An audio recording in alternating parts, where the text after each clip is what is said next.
right now. Here. The one benefit, I'm using an umbrella right now, but you know, I will not be able to do Dave that with these winds. Take a look over my right shoulder. You see that crane? Dave is our photographer.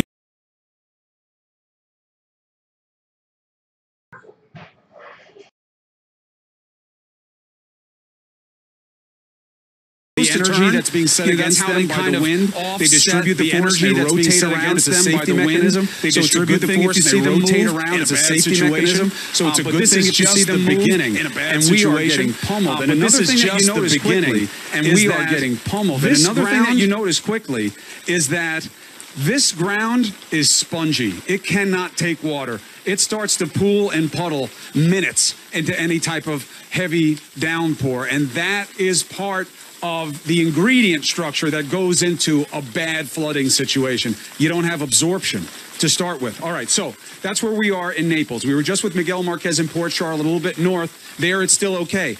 Both places share a common fate. We are in the line of the storm for now.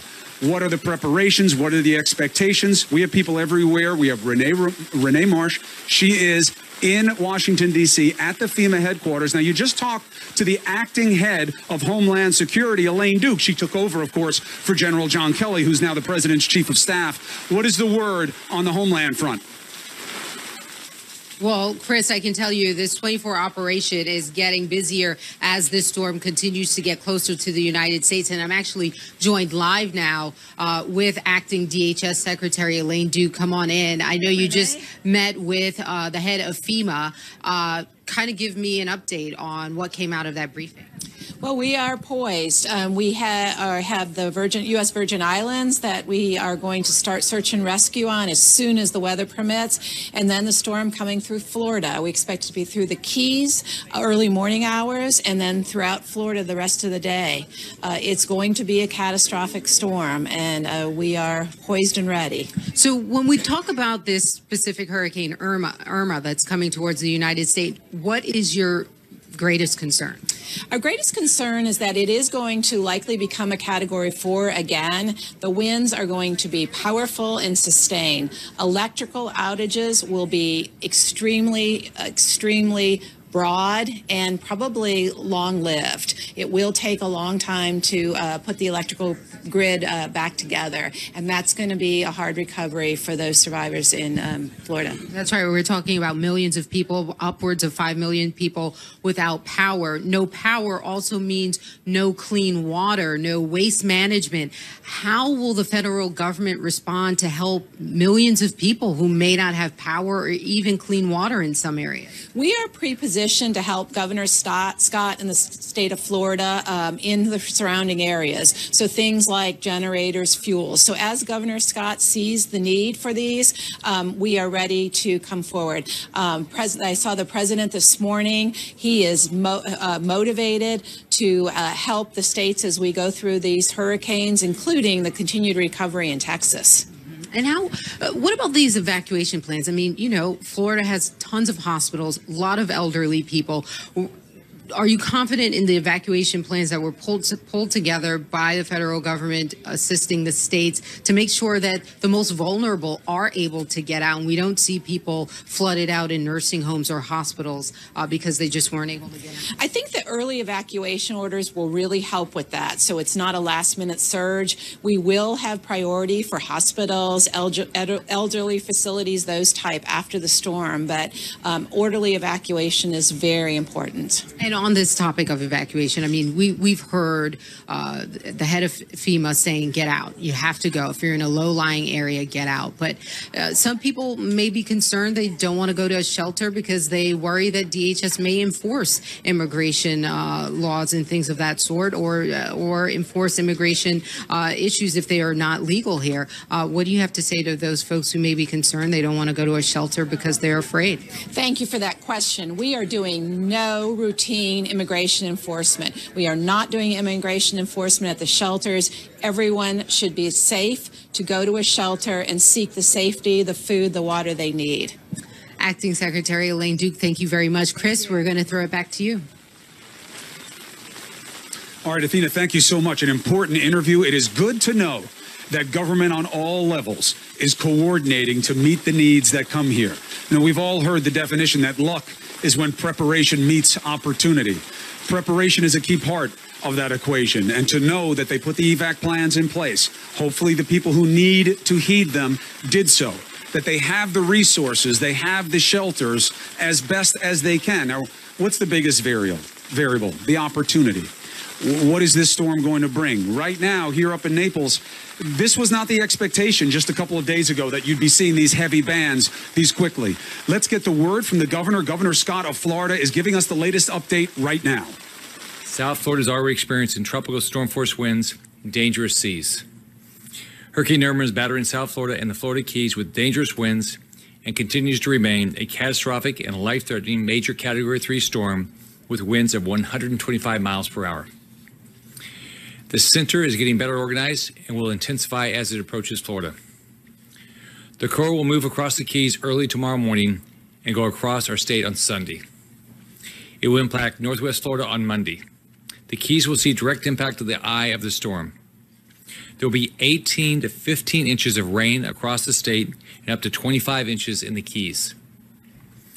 Tornadoes are possible in South Florida this evening and Central Florida tomorrow. Hurricane conditions will be felt across the West Coast beginning Sunday morning.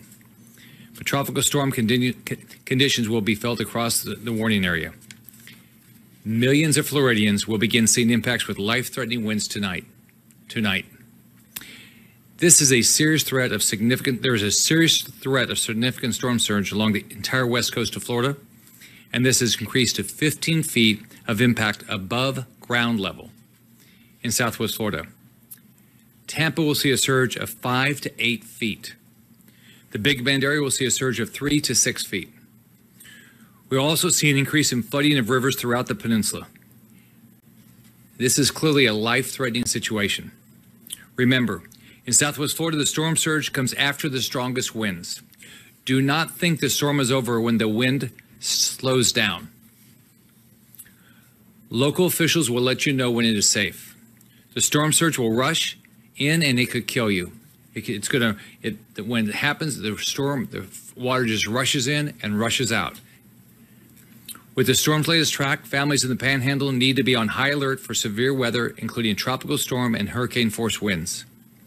Here in Tallahassee, it is likely we will experience hurricane force winds, and families must start preparing now. We saw what Hurricane Irma did to this community last year, and we could see similar or more severe wind threats from Irma. If you have been ordered to evacuate, you need to leave now. This is your last chance to make a good decision. Evacuations are in place in areas across the state. More than 6.5 million Floridians have been ordered to evacuate. Do not put yourself or your family's life at risk. Now is the time to do the right thing for your family. School buses are aiding in evacuations. Please take advantage of this service. If you need to leave and are unable to do so for any reason, call 1-800-342-3557 and we will do everything we can to get you out. Protecting life is our absolute top priority. No resource or expense will be spared to protect families. I urge everyone to check on their neighbors, their family, and their friends. If you know someone who is not evacuating and should, please contact them and make sure they have a plan to get out now. We have been very aggressive in our preparation for this storm, and now it's upon us. Every Floridian should take this seriously and be aggressive to protect their family. Possessions can be replaced. Your life, your family cannot be replaced. Shelters. We have been working around the clock with counties to ensure there are enough shelters. Currently, there are more than 385 shelters open across every county in the path of the storm, and more are opening tonight. More than 70,000 Floridians have taken shelter, and there is still room for more. If you have a building and emergency officials ask you to open a shelter, please comply. This is so important to families seeking safety. Everyone in Florida needs to find a safe place to go. Traffic. Evacuation routes are moving, and we have implemented emergency shoulder use on I-4 from 50th Street in Tampa to east of State Road 429 in Orlando. Our 1,700 state troopers remain on the road to assist in evacuations of traffic. They will remain on our roads until it is unsafe.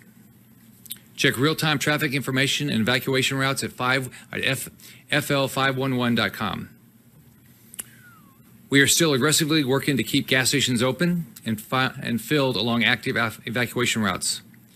I waived Florida's motor fuel import tax for 5 days to help bring more fuel to our state for storm response and recovery. This will make our efforts to bring in fuel from neighboring states after the storm easier. We absolutely know fuel is important, and we are devoting every state resource we can to address this problem to ensure we have fuel immediately we want it for everybody, but we want it immediately for first responders and rescue efforts. Every single Florida Guardsman that can be called up has already been deployed to prepare and respond to this storm. We have so many members of our law enforcement community that are putting their lives at risk to help Floridians get to a safe place. And they will not stop until it's no longer safe. We cannot thank them enough. Utilities.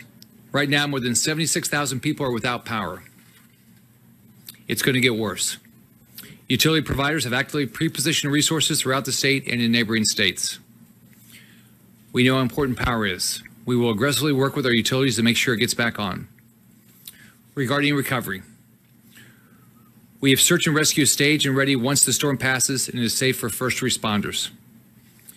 I met with the Coast Guard Admiral today, and they are here and have asked us to help in this process. The storm has continued to change rapidly, but we have food and water pre-positioned to be dispersed to impacted areas. We will do all we can to get this out quickly. The Department of Transportation, National Guard, and Fish and Wildlife will work as fast as they can to clear roads so we can get food and water to shelters in impacted areas. We also have guardsmen from other states ready to come in and help with this. But disaster response takes time. We will go as fast as we can once the weather is safe. We're also working with FEMA on temporary housing solutions for displaced residents. I've been talking to President Trump pretty much every day, other members of the White House, and other members of the cabinet. They're absolutely committed to provide whatever resource they can to help us live through this storm and in our recovery efforts. I want to be clear, we are under a state of emergency. Those who perform vital services, including healthcare staff, we need you to be there to help your community. You're answering the call now that we need nurses, and we have nearly more than 2,500 who have already responded. Those who respond to this need are heroes to our neighbors with special needs, and we are so grateful to them. But we can still use more. Florida needs volunteer nurses to help at our special needs shelters. If you're a nurse, please email helpfl@flhealth.gov. You can still also email BPRCHD preparedness@flhealth.gov. So many people across the country and across the world have called to offer their prayers and support. I want to thank the governors of the other states that provided every resource we've asked for. I know the entire country is with us. We have our country's best first responders ready to help us, and Florida, we will get through this. This week, Floridians have demonstrated to the world that we know what it means to get prepared. Neighbors are helping neighbors, and strangers united as Floridians have come together to pull through this devastating storm. Let's get together and pull through this. We will come back even stronger. You can follow my Twitter account at FLGovScott for this life-saving messaging and updates in English and Spanish. Hurricane Irma ya ha estado impactando nuestro estado. Este huracán es muy peligroso. Acuérdense que la vida de usted y su familia es lo más importante. Por favor, tengan cuidado. Cada familia ya debe de estar en un sitio seguro. Para más información, por favor, llamen al 1-800-342-3557. También visitan... All right, we're listening to Governor Scott right now. He's speaking in Spanish. He's been giving his messages throughout the day in English and Spanish. On his Twitter feed, he's giving messages in English and Spanish, and that is obviously a matter of practicality. There are so many different people. You have to make sure you're getting as much coverage in every way, including language. Some headlines from the presser. One, this is an obvious state of emergency. The governor could not be more direct and serious in his warnings to people that you must heed the evacuation orders. The governor is taking questions right now. We should go back. Let's hear what he's asked and what the responses are. If you just stop and think about this for a second, we want everybody to survive this hurricane, right? We focused on getting everybody out of the evacuation zones, get them into safe shelters. After it happens, be patient, wait until local officials tell you if you can go back. Here's what's going to happen. We're going to have down power lines. We're going to have a lot of trees down. We're going to have roads that are impassable. We're going to have flooding. We're going to have all these issues. Everybody's going to have to be patient, and it's going to be hard to be patient. Everybody was going to go back to your home and see what happened. But, you know, we've got at the state, local, and federal level, we're going to have everybody in here trying to get us back. You know, we're going to try to get the fuel back, try to get power back on, try to get the roads cleared, try to do everything. Also, in the beginning, what we're going to want to do is make sure there's going to be recovery efforts. And so you don't want to be in the way of those. So you've just got to be patient and wait and listen. All the local officials will tell you when it's safe to go back to your neighborhood. We'll at the state level, we'll let you know if the evacuation routes are clear to come back. But everybody's going to have to be patient. This is not, you know, this is just a massive storm, and the recovery efforts and the restoration efforts are going to they're going to take time. And I wish it was going to happen overnight. It's not. This is going to be massive. I'm still praying that we don't lose lives. But you know, we have the risk now, and we have the risk afterwards. Steve. I'd like to ask you about the extent to which you're familiar with what we saw after Katrina, which is ocean water, salt water, especially in Southwest Florida, mixing with fresh water that's used for agriculture, for drinking, for other uses, and causing massive salt water intrusion that takes years to repair. What can you tell us about that? Well, I know that's going to be a clear issue that we're going to deal with, but right now, my focus is going to be how do we survive this hurricane? How do we get people back to their lives? We're going to have significant issues. We're going to have issues with regard to our beaches. We're going to have all sorts of issues that we're going to have to deal with. Governor, Ohio announced that it's sending down more than 3,000 of their National Guard. I know earlier in the week you said you had access to as many as 30,000. Are you basically telling send everybody because it's going to be that bad? What we'll be doing is, so right now we're going to go through and see what happens. We'll be assessing the damage as quickly as possible and finding out exactly what we need. I met with the Admiral for the Coast Guard today. We'll try to get down to the Keys as quickly as we can because that's the first place where we're going to have significant damage. And we're going to have to assess, did we lose bridges? Do we have recovery efforts? Can we even fly in with the airports down there? So we'll figure out what we need. But I can tell you that every time I've talked to President Trump, every time I talk to Brock Long, the FEMA director, everybody I talk to the federal government, they will provide whatever resources, but they know that you want to do it in a coordinated manner. So but we'll be doing it. I mean, we have a whole plan to deal with this. Now, everything, as you know, in a disaster, it all changes once you got to find out exactly what happened. Well, given the seriousness of what you've communicated the last few minutes, you made a decision to close schools and universities and state offices, and some institutions are going beyond next Monday. Are you giving any thought to extending that order beyond Monday in terms of keeping all schools closed throughout the state? We'll decide as the weekend goes on. We'll see as we start seeing what happened, and then we'll see what the damage is. We'll be making a decision. Governor, could you give us an update on where things are with gas stations? Are there any places where people are stalled because they don't have gas? Any problems to that degree? We have worked to try to get fuel around the state, especially work to try to get fuel in the evacuation routes. I'm sure people have run out of gas around the state. If you can go to fl511.com and look at our evacuation routes, and people are moving. We've got road rangers out there. I don't know if you want to add anything, Brian. Sure. I have not seen anywhere in the state that is completely out now. I haven't looked at that statistic in a couple of hours. I know that we're, as you have seen, many areas have significant shortages, but I haven't seen anywhere that's completely out. And we're working with the retailers here in the EOC to make sure that those parts of the state that are still moving, they are trying to get as much fuel as possible to those areas as well. Governor, if you could also give us an update on what's happening with the area around the dike, given the new forecast with the storm. Sure. We are waiting for an update from the Corps. But if you go back, I mean, the positive is, we did everything we could to keep everybody safe. We hopefully, we'll have less winds there, which will reduce the chance that we'll have the water spill over. But we've, all along, the Corps has told us that they don't believe the dike will be impacted. Governor, I know you can maybe give us some words in Spanish, but the Hispanic community is really concerned about safety. What will happen to the belongings? Are they going to come back to something? ¿Cuál es su mensaje para la gente que se fue, los evacuados? What is your message for those that left the state and are still wondering, am I going to come back to something? Are my belongings going to be addressed? ¿Cuál es su mensaje? ¿Se puede decir algo en español? La seguridad, trabajos, familia, es muy importante para todas las familias en la Florida. Es muy importante para mí, es muy importante para mi familia. Si yo estoy trabajando para todas las personas en la familia, por su casa, por su familia. Governor, can you talk a little bit about the efforts by law enforcement to evacuate the homeless in some of these heavily impacted or expected heavily impacted areas?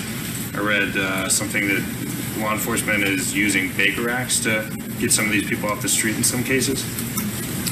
Our law enforcement has gone above and beyond all around the state to do everything they can to keep people safe. You'd have to reach out to them at the local community to see what each local community has done. But I can tell you that I've traveled the state for the last 5 days, and I've met with law enforcement, and they're very committed.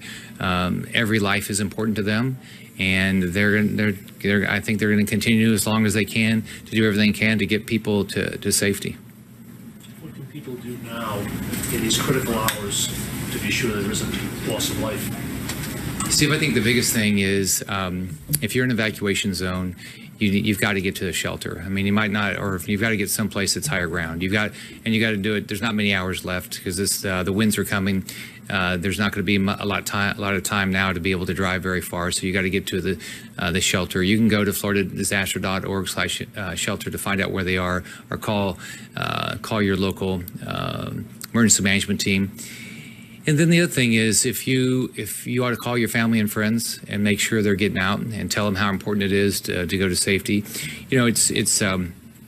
It's disappointing sometimes when you watch on TV that you see somebody that's going to ride it out, and based on what you hear from what the National Hurricane Center is putting out, you think, how could you ride that out? If you go down to the Keys and you think, you're going to have 15 foot of storm surge in these Keys that are not very high, you're going to have 15 plus inches of rain. You're going to have 125 to 150 miles an hour winds. I mean, how is anybody going to survive this? So if anywhere where you think that somebody might be in an area where they ought to evacuate, you ought to call them and try to talk them into tell them how important they are to you. No one has seen what you've seen, and no one has traveled the state as much as you've traveled in these last 5 or 6 days. So I wanted to ask what you've seen and experienced out there that's caused you special concern. Well, the thing that really causes me the biggest concern is I don't think anybody has realized the extent of this storm surge. I mean, if you stop and think about it, my hometown, Naples, 15 feet above ground level. I mean, how do you survive that? I mean, and last, I don't know if I remember this story last year, but this lady just south of here, I think there was about 6 foot of storm surge, and she stayed, of course, because of her pets, which you can imagine you want to, and it got to 3 feet, and she realized, it was an older house, she probably has 7 foot ceilings, and she realized she was not going to survive. She was so lucky because she got out of her house and she walked out, and there was a high water vehicle, and it was the last vehicle leaving. If it hadn't, she would have passed away. And so if you stop and think about that, and that was about 6 foot of storm surge. And And if you listen to her story, she just talked about how fast the water moved in and how fast the water moved out. There would have been no way for her to survive. And so you just think about how can anybody survive this stuff? So I care about everybody in my state, and I just want everybody to live. Governor, can I ask you about an issue that you know about from your past role in the business, and that's evacuations from hospitals and nursing homes. And I know earlier in the week you talked about the need to, you all did an air evacuation of one hospital in the Keys. Do you have any indication, because I know that from what I understand, a lot of facilities have had to be evacuated. Have you had any issues, any concerns, any problems in that arena? There's been a lot of, there's hospitals that have evacuated, and there's also, nursing homes, skilled nursing, a variety of facilities. I did a call with a lot of them last night, and they, some there's still issues. They're trying to find the right shelters. So we're going. We've given them our telephone numbers. We said, tell us where your problems are. We'll do everything we can to help you. I remember last year in Matthew, we had nursing homes that were having a difficult time getting the ambulances to evacuate. So yeah, people are, they're still struggling to get everything done. But I can tell you everybody's working to get it done. And the, I don't think we're going to have a Katrina-like situation where you had some hospitals in New Orleans that were basically cut off. I hope, Gary, we're talking to everybody, you hope you don't. We've put a lot of effort, Justin Senior's calling around, Dr. Phillips is calling, we're talking to everybody, and we're making ourselves accessible, and we're telling them how to get a hold of us. And so I hope that doesn't happen. If you think about it, what concerns you a lot is that the storm moved west, and I think that for some people that surprised them. And so that's why, we've worked hard, really. You see how many more shelters have gotten put up just in the last 24 hours as this thing has moved to west.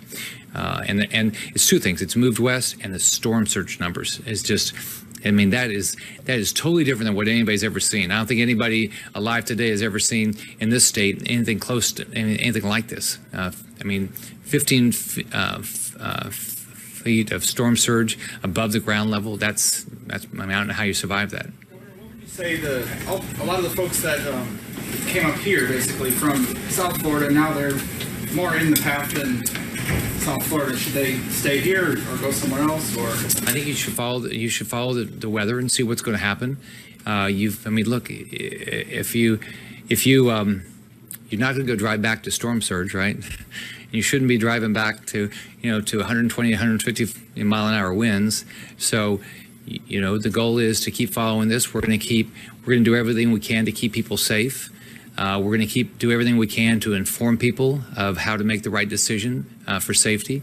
We're going to continue to do everything we can to keep evacuation routes open, whatever changes. I can tell you that at the state, federal, and local level, people are working together. They're trying to get the information out to keep everybody safe, and everybody I'm in so many cities this week. I can tell you they're working hard. All these counties are working hard. You can see how hard people are working here. I can tell you from the White House to FEMA to every federal agency I know is here trying to be helpful. Governor, are you going to remain here for the timing of the storm coming through your state, or are you going to move around the state while the storm? I'll decide. I'm going to be here tonight, and then my goal would probably be, if I can get to the Keys to assess the damage, I'll try to get there when I can. I'm really concerned about how many people might still be in the Keys and what's going to happen to them, and so suspending the outcome of weather. Okay. All right. Thanks, everybody.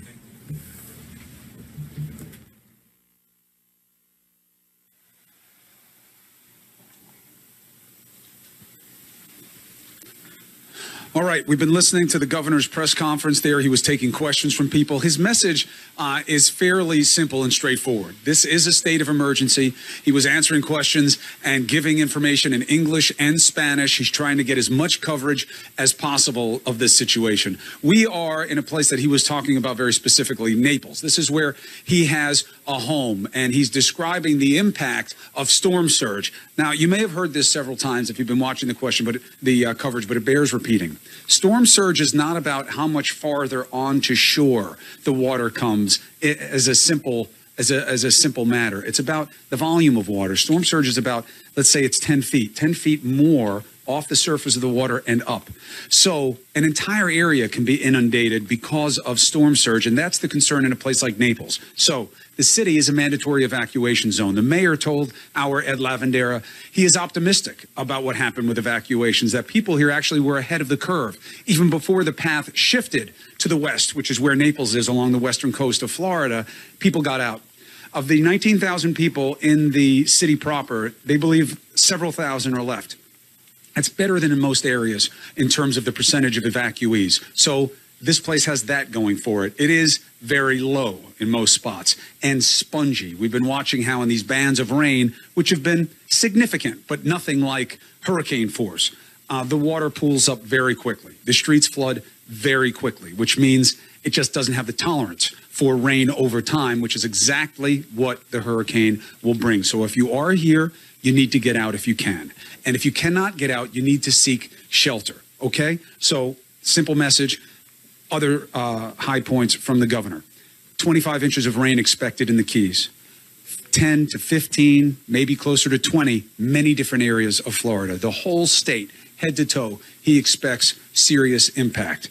Power loss, as many as 1 million customers they're anticipating. Right now, you have over 35,000 without power in the Miami-Dade area. We haven't even had the hurricane hit here in earnest yet. And it could be, according to the governor, not for hours, for days or longer without power. That's why you heard from Senator Rubio and others, you must have a plan. You must be able to hold yourself self-sustained for 72 hours. That's a long time. And even though they have great first responders here, that's how long it may be before someone can get to you. So these are the types of things that the governor was trying to give attention to and make sure people hear and respect. Another big point of it was that the track is still what they expected it to be earlier this morning, which is that trending towards the west, making the West Coast more vulnerable here, from here all the way up to Tampa Bay. Tornado watches are in effect. If you go to any of the sites that are giving information about the weather, you'll see all the different delineations of risk, from the cells of rain, heavy rain, tornadoes. There are certain cells like that in this area moving this way now. Directly across the state from where we are in Fort Lauderdale, they have tornado warnings right now. In Miami, they have tornado warnings. We have a lot of lightning that has been coming in the area. So all of these account for risk. Now, let's get the perspective of another leader right now who knows what it's like to be through a storm in this state, Congressman Charlie Crist, of course, the former governor of Florida as well. Congressman, can you hear us? I can hear you, Chris. I hear you fine. Thank you. Okay, well, no, thank you. Thank you for the time and your perspective on this. Irma is getting a lot of attention. I think that's an unqualified positive. This is one of those situations where all of us are really hoping to be wrong about the path, the impact, the duration, the severity. However, in what you're seeing in these storm tracks and your experience in this state, where are you in terms of your level of urgency? Well, it's pretty urgent. I mean, it's hard to overstate the potential impact this storm is going to have on the Sunshine State, Chris. And, you know, I'm up in St. Petersburg. You're down on the West Coast, too. And obviously, you know, the shift in the tracking that we've been witnessing over the last 24 hours or so, moving it toward the west and therefore the West Coast, is a serious concern to those of us on this side of the state. But the magnitude of this storm, the fact that it's as big as it is, it's covering the entire state. It's just where it's going to have more severe impact based upon the actual tracking that we see over the next 24, 36 hours. You know, what is there's one reality that I think deserves a little bit of attention, just to manage expectations after the storm comes and hopefully goes in short order. no matter how much preparation there is, and there does seem to be unusually excellent coordination to this point with the federal, to the state, to the local, you're going to be behind the ball with the need. If any of the expectations are even close to manifesting themselves in reality as this storm comes through, people have to be ready for that, don't they, Congressman? Well, I think so. I think you make a very good point. But the point you made at the outset of your question about how the coordination is working between federal, state, and local levels of government, it's been pretty extraordinary, I got to say. And, you know, I was very proud of the fact that Congress stepped up the funding for not only Harvey, but then more than doubled it to about $15 billion to help out with Irma as well, in a very bipartisan fashion. You know, not often we see that over the last several years, but we're seeing it now in a time of need when it's most important, obviously. And so I think that, you know, the federal, state, and local officials are doing a great job. They've managed the evacuations very well. I think they have just the right tone when it comes to communicating with people, not being overexcited, delivering a message in a calm, common sense fashion. That's all very important so that, you know, people treat it seriously, but they also maintain a good level of thoughtfulness about what we're doing here. And there's something else that the governor spoke to that I've heard you speak about in the past and other heads of states when they're dealing with catastrophe. And I know it can sound to the audience, it won't sound this way to you, Congressman, and certainly as a former governor, but people will say, oh, that's just sweet talk and it's just faux optimism. What we've seen with cooperation and collaboration among the citizens, among regular people, this is over and above what we've seen with the government. We've seen here people going and helping one another, combining in homes. When someone has a safer home, they're going to it. It speaks to what we saw and are seeing after Harvey of people getting out there in boats and saving one another. That interconnectedness, it's not just a beautiful statement of humanity along with a very ugly statement of Mother Nature, but it's a necessary component of recovery. In your experience as a governor, the willingness of volunteers, of ordinary citizens to help their own, whether they know them or not, how important is that to recovering from something like what we're about to endure? It's extremely important. I don't think you can overstate that. And you're absolutely right. You know, I've seen it up here in Pinellas County, you know, from St. Petersburg to Clearwater to the VA that I toured today. You know, people that are volunteering. I've met with volunteer nurses at a special needs center yesterday in Pinellas County here on the West Coast. I mean, it's heartwarming to see humankind be so kind. And that's exactly what we need and what we're seeing and what makes our country so great. We are here for each other. We're in this together. We need that kind of unity and that kind of strength. And situations like these bring that to the fore. And we're seeing it yet again here in Florida in our time of need. Congressman, I'll make sure that the producers give you our contact information so you can tell us what you're hearing up there for the duration and let us know when information needs to get out. Thank you so much for lending your perspective to this. Congressman Charlie Crist, former governor of Florida, he knows what it takes to make it through a storm and recover. Thank you, sir. Be safe. It's not just nice that people are willing to help now and hopefully will be there after.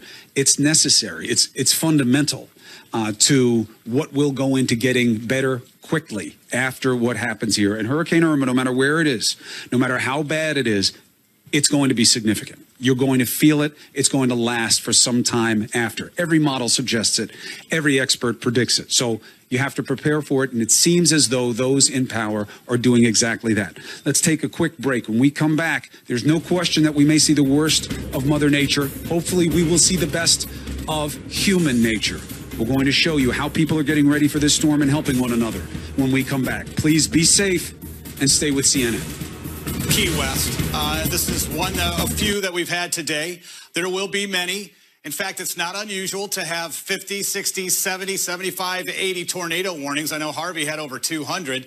But again, tornadoes are going to be an issue. And I know for many, when they're looking at, of course, Irma making its way toward southwestern Florida, Miami, Hollywood, Boca, Delray Beach may think, okay, we're not going to see the strongest winds, but you're in an area where you could have a higher concentration of tornadoes.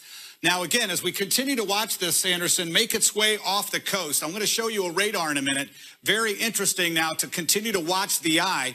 We're already seeing on the infrared satellite imagery more purple. That's the higher cloud tops, colder cloud tops. So it's starting to generate some energy. But I think we may be going through one of those eye wall replacement cycles. Morning wind, almost the entire state of Florida under a hurricane warning. Watches to the north will change in due time as the storm progresses northward. We've talked tirelessly about the storm surge, of course, getting quite great. Now, you have to understand where you see the area of purple of 10 to 15 feet. Initially, that's wetlands. That's the Everglades. There's barely any roads there until you get up to around Alligator Alley. But it does extend all the way through the Carolinas, and that will continue to be the case. Now, here's the eye. We've got a secondary banding in yellow that is starting to occur. We typically see that when that outer band starts to form, and then it shrinks in toward the center, and it gains strength. It's a little close to the shoreline right now, but I think that's going to happen. Now, consider this. We've talked tirelessly about as well. We've got 90 miles here from Cuba to the coast of Florida to develop. This is going to be more than 90 miles. You have to consider the curvature and its western track and then to the north. So instead of 90 miles of extremely warm water, we've got 120, 125 miles. So that will intensify over time with this water temperatures being at 85 or 90. Tornado watch now for the extreme southern half of Florida. We're going to talk more in depth about that as time progresses and what to expect past Florida. There are millions of people up in Georgia, South Carolina, Alabama, and Tennessee that have got an interesting forecast, too, and we'll share that with them, Anderson, in just a little bit. Tom.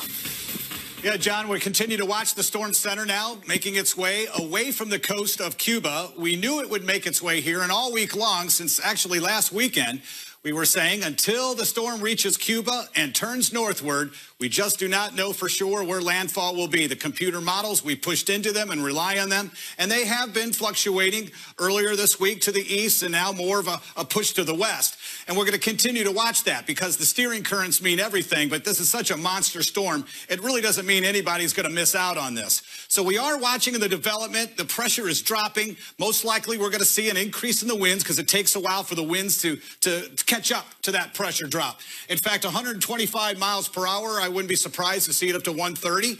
That'll kick it back up to Category 4 status, and we could even see it grow a little bit more. We've got a lot of land or water to work with. It's not just 90 miles. If you talk about the curvature over toward Fort Myers, that's about 125 miles. So it's got time, it's got fuel, and it still has its spin and intensity. We had a few models that wanted to drape it down into the higher terrain of Cuba. That would have tore the system down a little bit. But really, for the models to be even in central Cuba or staying off, it's been running pretty much mediocre right through these models. We have a tornado watch now for the entire southern half of Florida.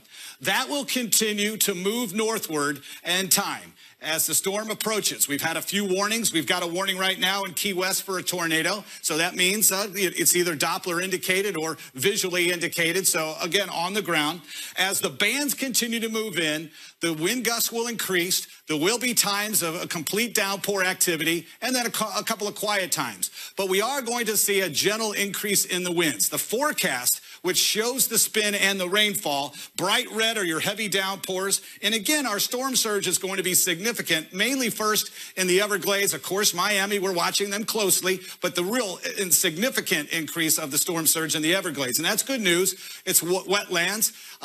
They can have that. But as it continues to march northward, we'll see more of a tornado. All right, John Berman here in Miami. A few minutes ago, we were drenched with some of the strongest rains we'd felt yet. Now the wind is blowing as hard as we have seen yet. One of the biggest concerns, though, here in Miami and all the way out to the West Coast will be the storm surge. I want to go to Ben McMillan, a storm chaser we've been talking to, who's in Punta Gorda, Florida, right on the water there, Ben. And, Ben, it really is starting to kick up where you are. Yeah, John, this is not even the ocean behind me. This is the Peace River. We are several miles inland, and you can see how violent this area of water has already become. And we're more than 12 hours away from when the worst or the eye of Hurricane Irma is supposed to impact this area. So conditions are going to continue to deteriorate. Winds, we've seen wind gusts around 55 miles an hour, so we haven't seen the worst of those yet. But as you can see, several things are going downhill here in terms of the weather. So Ben, give our audience some kind of perspective here from where the water is now, where they can see it behind you. Excuse me, the wind's blowing here, to how much more it will rise where you are.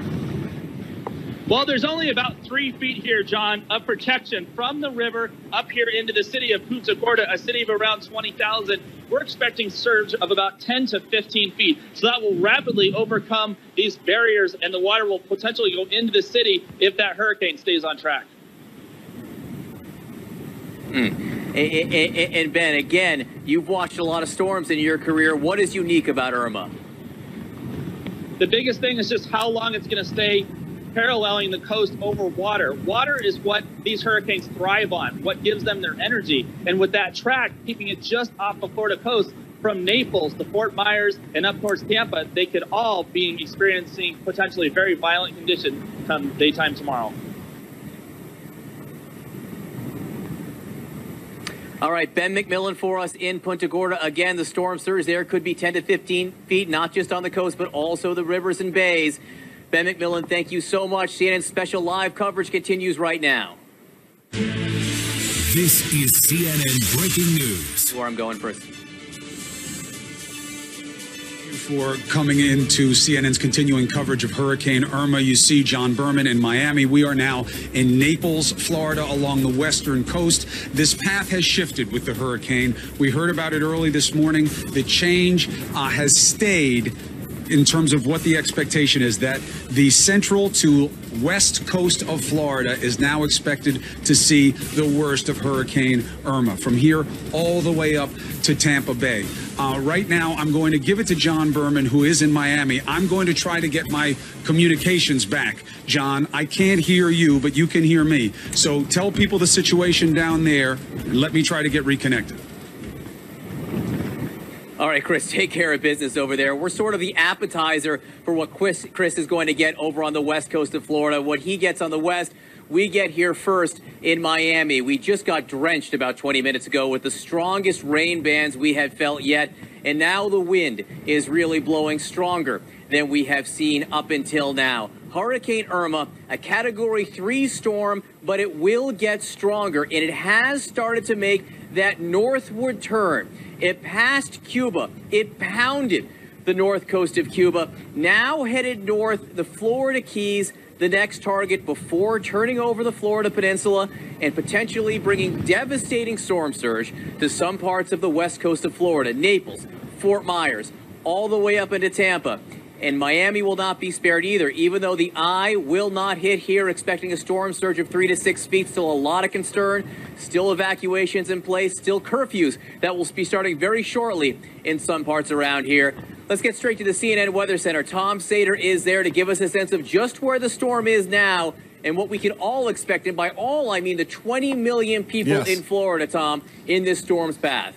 Well, I'll tell you what, John, I know everybody wants to know exactly what time landfall is and exactly where. All week long, we have been trying to get the word out. Until Irma makes a turn to the north, we can't do that. I thought by now the system would have made the right turn. Sure, there's a northerly component, but it's west-northwest. I mean, if this continues on a west-northwest track, we may barely get a landfall in Key West. Now, at some point, it will turn northward. And notice the color of red on an infrared satellite imagery, higher, colder cloud tops. Notice how it broadens off that coast. This is getting stronger. This is the first Category 5 to make landfall in Cuba since 1924. That should tell you how massive this storm is. Now we've got tornado warnings. We've seen quite a few of them. One up in Broward County, it looks like just to the southwest of Fort Lauderdale. Another in Miami-Dade. We've had one, of course, in Key West. That'll continue to be a threat and for the next several days. But the eye that is just barely off the coast right now has got a secondary band around it. This may be going through an eye wall replacement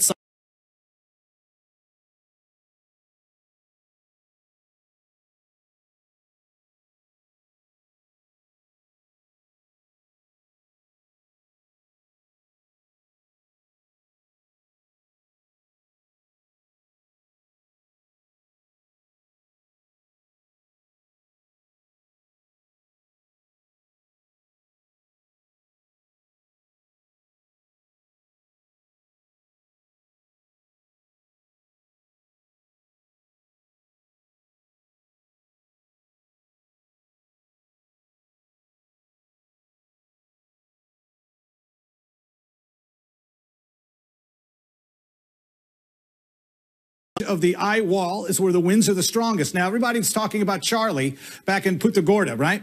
That had maximum winds from the center only out 25 miles. These maximum winds are out 70, and if it gets stronger, it'll go out to about 100, which we had just the other day. I'm a little concerned about Tampa Bay as we get the system north of you, because that's when your storm surge will come in from a north and a westerly track. So that's a big concern. I'm also concerned about Jacksonville because some of the accumulation rates for rainfall put quite a large amount. As you get the bands of rain in here, just like Matthew last year, significant flooding in Jacksonville, I believe that's St. Johns River. So we're going to continue to watch that. Now, I alluded to the fact that once this moves north, John, that the models are all over the place. The good news is, even though it's going to down thousands and thousands of trees, those pine country in the southeast, I think we're going to see the system dry out. So we can move up to the Tennessee Valley and maneuver all at once. If it doesn't have the water source, we're not looking nearly at the type of scenario we had with Harvey stalling in Texas. All right, Tom Sater for us at the CNN Weather Center. Tom, thanks so much. The message there from Tom, he's concerned about just about everywhere on the Florida Peninsula because one way or the other, nearly every Floridian will be affected, some worse than others. New concern along the West Coast for this enormous storm surge. On the phone with me right now, Florida Governor Rick Scott. Governor Scott, first of all, thank you so much for being with us. Second, I apologize if I sound pretty windy, but the wind is blowing here in Miami. We're standing out here so people get a sense of just how serious it is. What's the most urgent message you want to deliver right now to the people of Florida? The biggest thing is if you're in the evacuation zone, if you can evacuate, you need to evacuate as fast as you can. We are opening up shelters. We have almost 400 shelters open right now. We're opening up more shelters in every county in the storm's path. But I want everybody to be safe. I want everybody to survive this storm. And so the biggest thing is if you're in an evacuation zone, you've got to get to safety. I'm really concerned about the Keys right now. They're going to have 18 to 15 inches of rain, as you know, and they're going to have unbelievable storm surge. So I know the winds and is already impacting them. Southwest Florida with this potential of 15 feet of storm surge. I mean, it's just going to be devastating to our state. But like you said, everybody's going to be impacted in Florida. This is a statewide impact, and it's a gigantic storm. So, but we're working hard. We have great emergency management people at the state and the local level, great law enforcement. We're doing everything we can to get people into shelters and take care of every citizen in the state.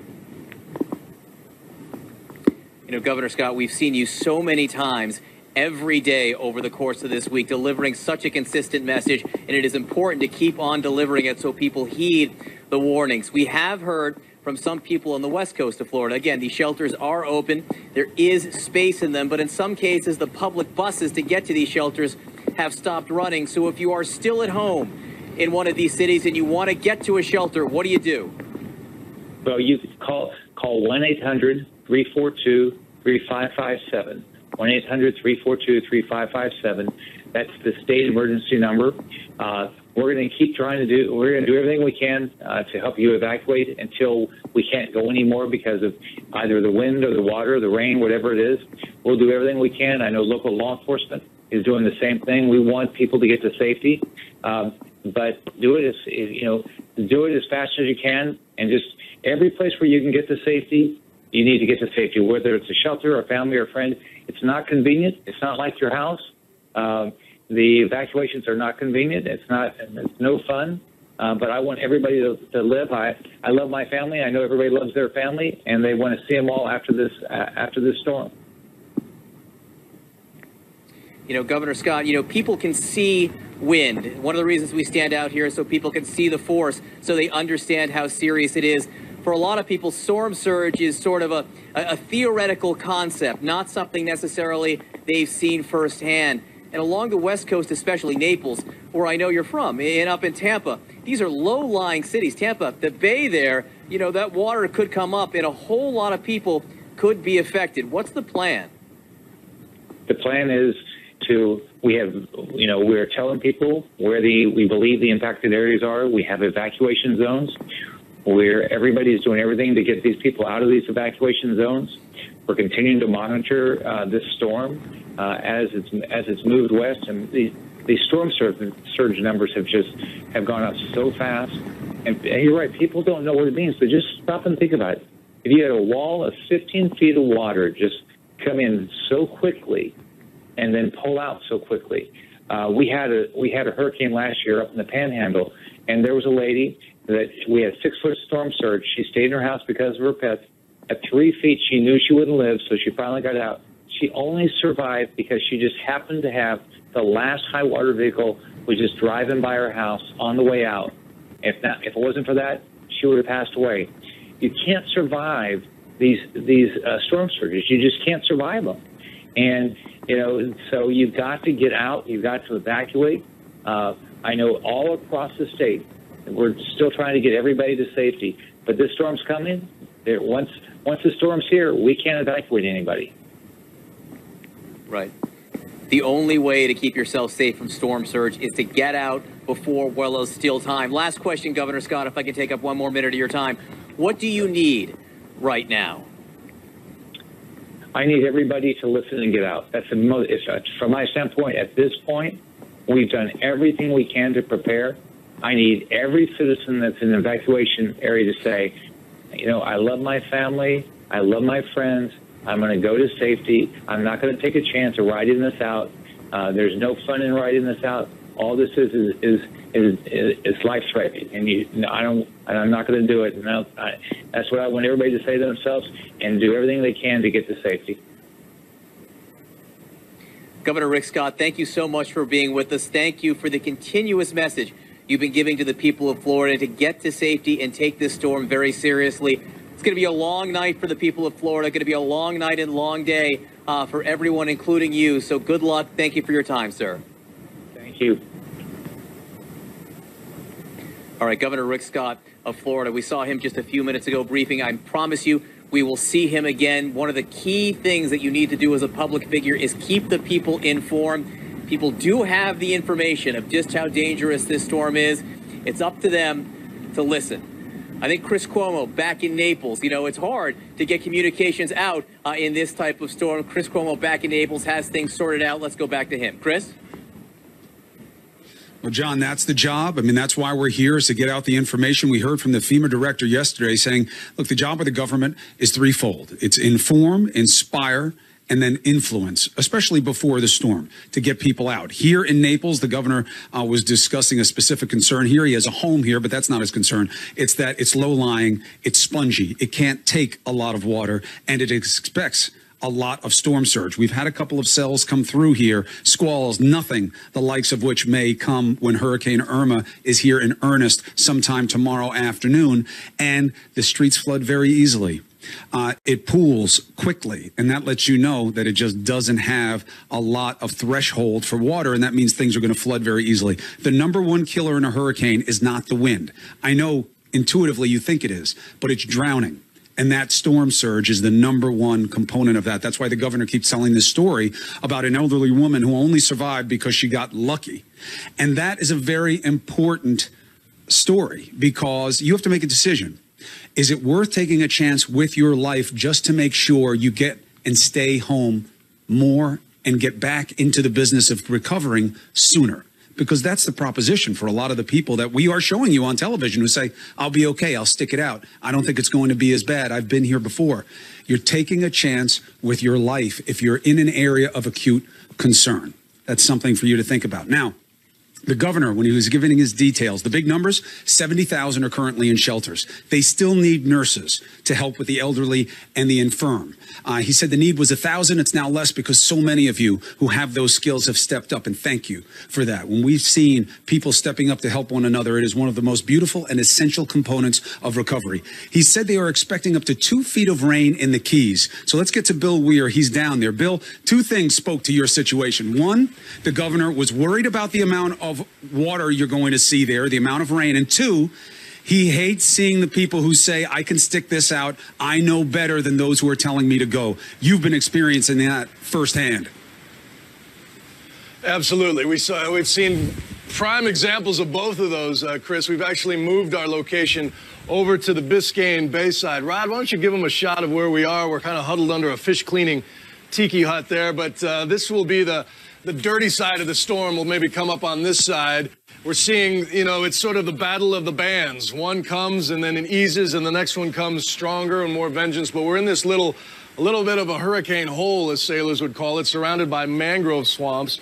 This harbor is thankfully quiet, other than a few car alarms that have been touched off by the wind, which adds a even more eerie soundtrack to this whole scene here. But we were at another big marine, Curtis Marine, on the other ocean side of Key Largo. And take a look at this video. You see the strangest things when you're hanging around boat harbors in the Florida Keys. These are hardy folks. The woman in the kayak, her name is Carol. They call her the queen of that marina. She's been sailing all her life. Her boat, the Thither to Yon, she tells me, was the only boat to survive Hurricane Andrew back in 1992. For some people, that'd be a sign to get out of sailing, but obviously it hasn't stopped her. And she took a steak knife, put it between her teeth, paddled out to tighten the mooring lines on the boat next to her so it wouldn't bash into her boat. These are folks, about 5 different families that are riding out the storm. They do have a concrete shelter right next to that marina right there with, you know, steel shutters, so they feel pretty safe there. But there's just, you know, the governor can say it until he turns blue. Unfortunately, there's a population in the Keys that is never going to evacuate. Like, retreat is just not in their vocabulary, and all you can do is cross your fingers for them and hope Irma spares them, and ultimately that they can maybe pay it back and use those boats to aid others once this thing blows past. Chris? You know, Bill, we were talking yesterday how a conch, you know, in Italian, that the word for that is scungili, and that term that people use when someone's not thinking quite right.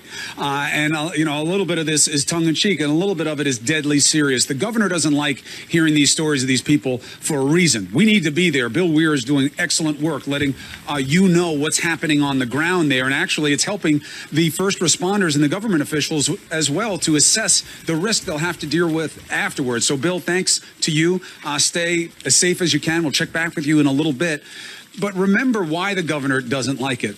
Of course, we prize rugged individualism in the United States. It's a signature trait of Americans. But not in this situation, because you are putting others at risk. The first responders, who in this case, down here in South Florida, they have an amazing team. We spend time with them. We know they're prepared. We know they are uniquely capable, and some 500 strong men and women are tasked with being here for the rest of us.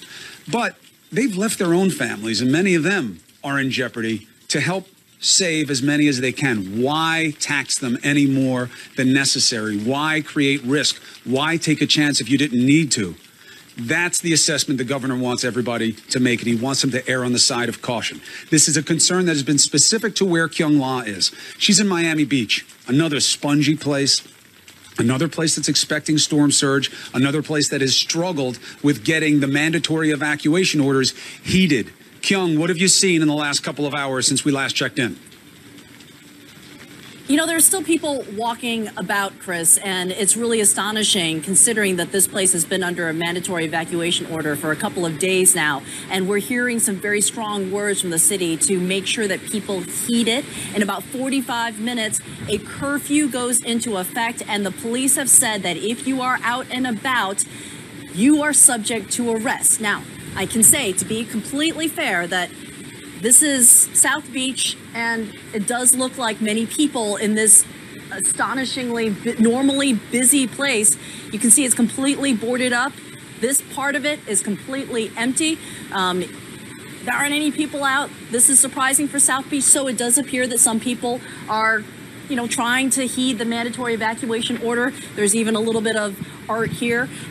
But one thing that the fire department wants to make sure, and the city wants to make sure that people understand, is that with the track changing, with the forecast showing that it's heading all west, they do not want people to become overconfident and think that they can come back to Miami Beach.